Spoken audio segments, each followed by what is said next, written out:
एक दिन गौतम बुद्ध अपने शिष्यों के साथ एकदम शांत बैठे हुए थे।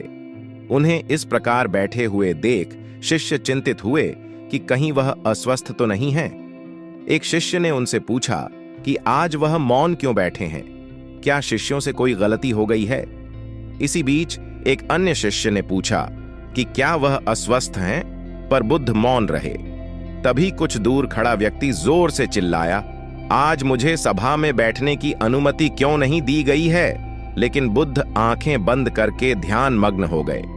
वह व्यक्ति फिर से चिल्लाया, मुझे प्रवेश की अनुमति क्यों नहीं मिली। इसी बीच एक दूसरे शिष्य ने उसका पक्ष लेते हुए कहा कि उसे सभा में आने की अनुमति प्रदान की जाए। बुद्ध ने आंखें खोलीं और बोले, नहीं, वह अछूत है, उसे आने की आज्ञा नहीं दी जा सकती। यह सुनकर शिष्यों को बड़ा आश्चर्य हुआ। बुद्ध उनके मन का भाव समझ गए और बोले, हां, वह अछूत है।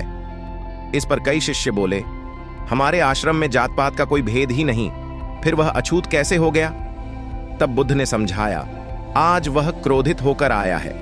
क्रोध से जीवन की एकाग्रता भंग होती है। क्रोधी व्यक्ति प्राय मानसिक हिंसा कर बैठता है, इसलिए जब तक वह क्रोध में रहता है तब तक अछूत होता है। इसलिए उसे कुछ समय एकांत में खड़े रहना चाहिए। क्रोधित शिष्य भी बुद्ध की बातें सुन रहा था। पश्चाताप की अग्नि में तप कर वह समझ चुका था कि अहिंसा ही मनुष्य का महान कर्तव्य व परम धर्म है।